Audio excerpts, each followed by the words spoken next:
Sa pagsisimula ng pelikula, makikita ang South Galaxy na nawawasak.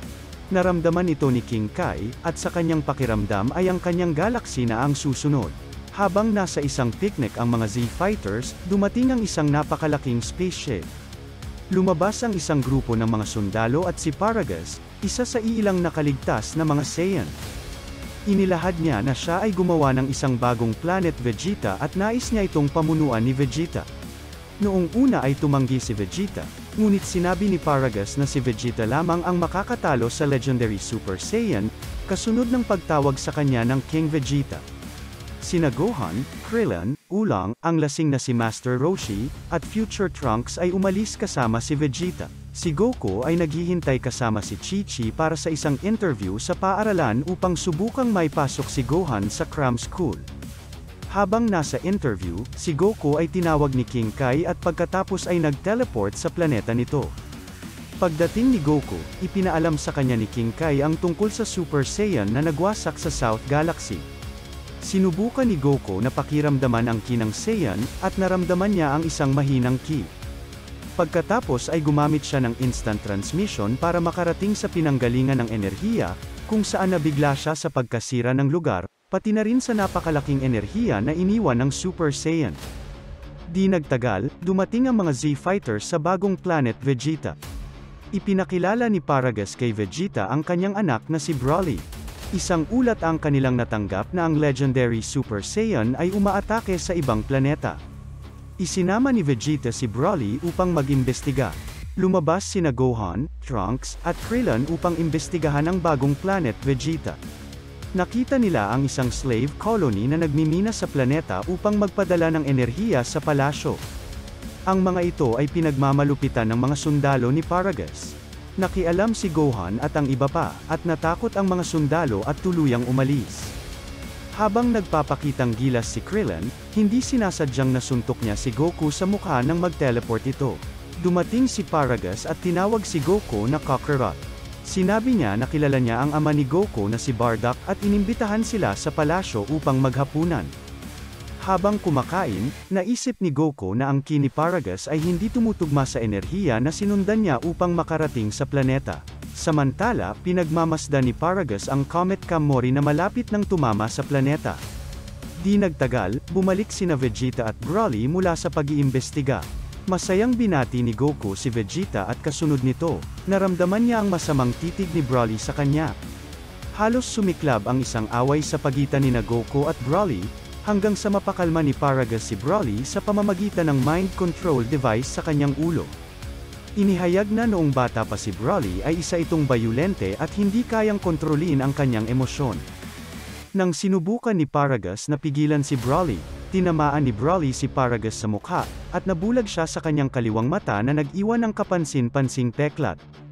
Pagkatapos ng insidenteng ito, natakot si Paragus sa hindi natural na lakas ni Broly, kaya napilitan siyang magpagawa ng mind control device sa isang siyentipiko upang kontrolin ang kanyang kapangyarihan. Nang makitang gumana ang mind control device, nagpasya si Paragus na gamitin si Broly upang sakupin ang kalawakan. Nang maglaon, sa gabing iyon, pumasok si Paragus sa silid ni Broly at sinubukang alamin kung bakit nilalabanan ni Broly ang kanyang kontrol, hanggang sa napagtanto niyang ipinanganak sina Goku at Broly sa parehong araw. Si Broly ay ipinanganak na may power level na 10,000 habang si Goku ay ipinanganak na may power level na 2.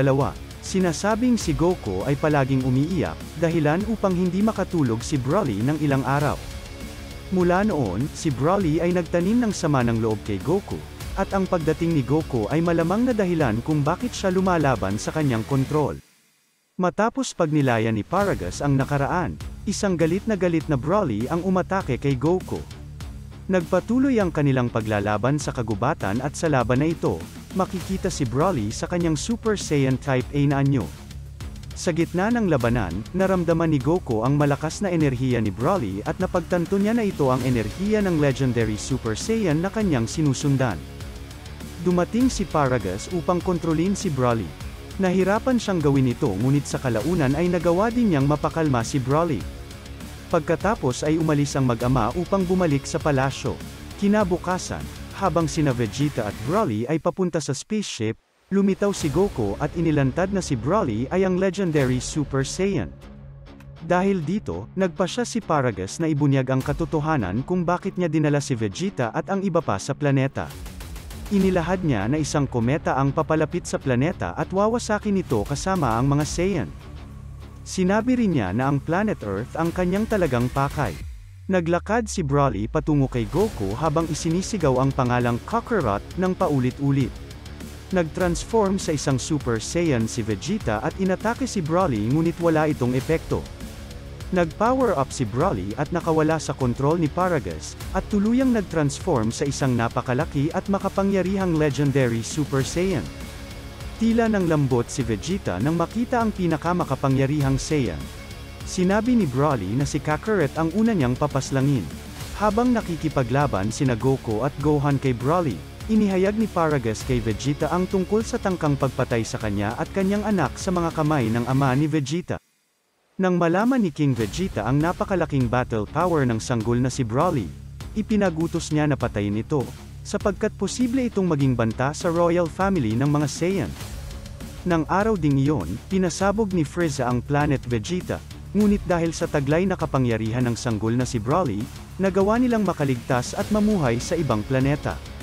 Magmula noon ay wala nang ibang hinangad si Paragus kundi ang makapaghiganti sa angkan ni King Vegeta. Samantala, sinabi ni Broly kina Goku na kung hindi nila siya lalabanan ng buong lakas, ay wawasakin na lang niya ang planeta. Nag-Super Saiyan si Goku, at sumunod sina Gohan at Trunks. Sumugod si Broly at nagsimula ang matinding sagupaan. Matapos ang unang round, dumating si Master Roshi upang labanan si Broly, ngunit dahil sa kalasingan ay puro kakengkoyan lang ang nawa nito. Ibinaling ni Broly ang kanyang atensyon sa mga alien na alipin na kasalukuyang nababalot ng takot at pagkatapos ay winasak ang kanilang planeta, na sumira sa kanilang pag-asa na makauwi dito. Sumugod si Broly at unang inatake si Trunks, kasunod ay si Goku, at kasunod si Gohan. Ang laban ay naging matindi at nananatiling yamado si Broly. Ang lakas ni Broly ay patuloy na tumataas at ang tatlong Saiyan ay walang laban sa kanya. Akmang tatapusin na ni Broly si Gohan ngunit dumating si Piccolo at iniligtas siya. Si Piccolo ay lumibot upang mamigay ng Senzu Beans sa lahat. Samantala, habang papalapit ang kometa sa planeta, tumakas sina Master Roshi gamit ang space capsule ni Piccolo. Nagpa siya ang apat na mandirigma na pagtulungan si Broly. Ngunit kahit ang lakas nilang apat ay hindi sapat at patuloy lamang silang binugbog ng legendary Super Saiyan. Sinubukan ni Piccolo na kausapin si Vegeta upang tumulong sa laban, ngunit tumanggi ito sapagkat aniya, wala silang laban sa lakas ng isang legendary Super Saiyan. Sinabihan siya ni Piccolo na duwag at huwag nang magpakita sa kanila kailanman. Samantala, patuloy pa rin si Goku sa pakikipaglaban kay Broly, ngunit kahit maliit na galos ay hindi niya ito mabigyan. Maging ang kanyang Kamehameha na ipinutok niya sa mukha ni Broly ay walang epekto rito. Muling nabuhayan ang loob si Vegeta dahil sa kanyang pride bilang prinsipe ng mga Saiyan at sumama sa paglaban kay Broly. Gayunpaman, sa kabila ng kanyang pagsisikap, ay madali siyang natalo ng legendary Super Saiyan. Nang maglaon, natagpuan ni Broly ang kanyang ama na si Paragus sa loob ng isang Saiyan space pod na nagtatangkang tumakas. Dinurog ni Broly ang pod at itinapon ito ng direkta sa kometa, na nagtapos sa buhay ni Paragus. Sinabihan ni Piccolo ang lahat na i-channel ang kanilang ki at kapangyarihan kay Goku para matalo niya si Broly. Sinimulan ni Piccolo ang pag-channel ng ki at sinundan nito nina Gohan at Trunks. Tumanggi si Vegeta, sapagkat naniniwala siyang isang kahihiyan para sa isang prinsipe ng mga Saiyan na ibigay ang kanyang ki sa isang mababang uri na Saiyan. Habang nagtitipon ng enerhiya, si Goku ay naghihirap sa mga kamay ni Broly, at patuloy na tinatanggap ang hagupit ng halimaw na Saiyan. Sa wakas, sa bingit ng pagkatalo, nakumbinsi ni Goku si Vegeta na tulungan siya, at dahil dito, tumaas ng husto ang enerhiya ni Goku. Kasabay ng pagsalpok ng kometa sa planeta, ginamit ni Goku ang lahat ng kapangyarihan na ibinigay sa kanya ng mga Z-Fighters at sinuntok si Broly sa sikmura, na tumapos sa legendary Super Saiyan. Tuluyang sinira ng kometa ang planeta. Dinala ni Goku sa space capsule ang mga Z-Fighters at ang mga natirang alipin. Sa pagtatapos ng pelikula, sina Goku at Gohan ay nag-teleport sa kanilang bahay at sinalubong sila ng galit na si Chi-Chi. Nagustuhan nyo ba ang movie recap na ito? Mag-subscribe at paki-like na rin for more videos like this. Maraming salamat!